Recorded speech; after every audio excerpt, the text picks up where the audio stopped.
អូតានៅកោះរងសន្លឹមមួយនេះមួយយប់$120ឥឡូវយើងមកមើលទាំងអស់គ្នាមើលថាតើវាស័ក្តិសមនឹងតម្លៃនឹងអត់និយាយទៅគ្រាន់តែការធ្វើដំណើរមកកោះរងលើកនេះគ្រាន់តែយើងជិះទូកមកនឹងក៏សប្បាយចិត្តមានអារម្មណ៍ស្រស់ស្រាយហើយបាត់ទៅហើយទឹកមើលទៅឡើងថ្លាឆ្វង់ខៀវស្ងាត់អញ្ចឹងយើងងាកមកមើលអូតែលយើងវិញថាតើក្នុងតម្លៃ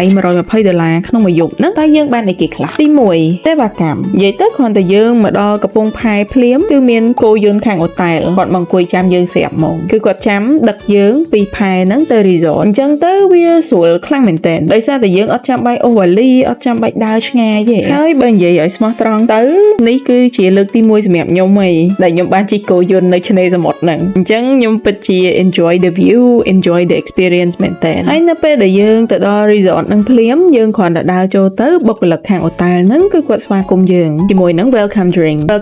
នឹងតិច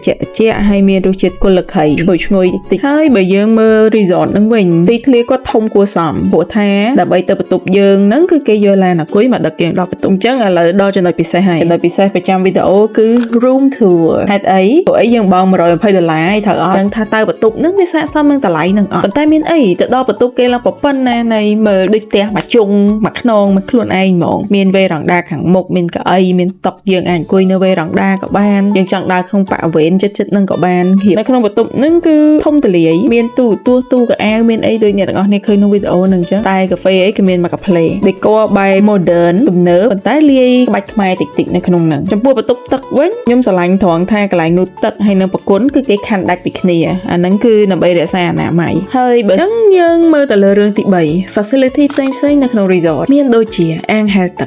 កស្អាតមែនតើអ្នកទាំងអស់គ្នាគឺអាងហែលទឹកឯចំកណ្ដាលកៅអីគេមានអាកន្លែងពូកគេនេះយើងអង្គុយនៅហ្នឹងទៅចង់អានសភៅក៏បានចុចទូរស័ព្ទមើលទេសភាពស្ដាប់ចាប់យំក៏បាន very relaxing ហើយស្ងប់ស្ងាត់ល្អអត់មានមនុស្សចេញចូលកោះកទេអូតែលនេះគឺសឹងតែមាន private beach របស់ខ្លួនឯងហើយអញ្ចឹងឆ្នេរក៏ស្ងាត់ល្អស្អាតហើយយើង pool ហ្នឹងយើងហែលទឹកហើយយើងដូច infinity pool អញ្ចឹងចង់ទៅថតរូបជាមួយនឹងឆ្នេរហ្នឹងទៀតរត់ទៅស្អាតចំណុចទី4ម្ហូបហ្នឹងហើយយើងដឹកឲ្យនៅលើកោះពេលខ្លះពិបាកហៅអីហូបតែហ្នឹងគឺគាត់មានម្ហូប Thai western មានអាស៊ីចំពោះតម្លៃបន្ទប់$120នេះគឺយើងបាន free breakfast ដែរយើងញ៉ាំមកស្រឡាញ់មានកាទៀវបាយមានបបរសមាននំប៉័ងចង់នំប៉័ងប៊ឺអូម៉ាឡេតអីហ្នឹងគឺមានទាំងអស់ចាអញ្ចឹងសរុបសេចក្តីមកសម្រាប់ខ្ញុំអូតែលហ្នឹងគឺល្អវាមាន view ស្អាតឆ្នេរស្អាតគេបោះឆ្នេរគេអត់ឲ្យមានសម្រាមមានអីទេហើយ swimming pool ក៏ស្អាត facility ល្អ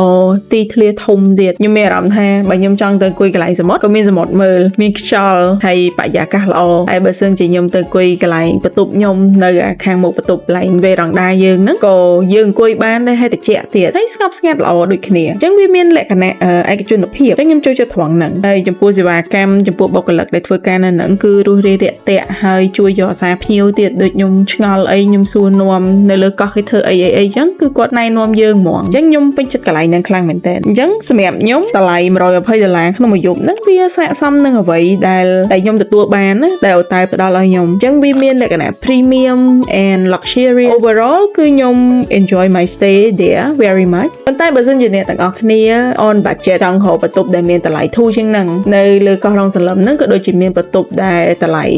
35-40អីដែរគ្រាន់តែថាវារៀងនៅចុងឆ្នេរខ្ញុំឮមកថាវារៀងហប់ខ្យល់អញ្ចឹងទៅខ្ញុំអត់បានទៅសាកកន្លែងហ្នឹងទេអូខេអញ្ចឹងវីដេអូរបស់យើងចប់ត្រឹមនេះហើយអរគុណអ្នកទាំងអស់គ្នាចំពោះការទស្សនាកុំភ្លេចចុច subscribe ដើម្បីទទួលបានព័ត៌មានថ្មីៗវីដេអូថ្មីៗពាក់ព័ន្ធនឹងការធ្វើដំណើរដើរកម្សាន្តនៅក្នុងប្រទេសកម្ពុជា See you in the next video bye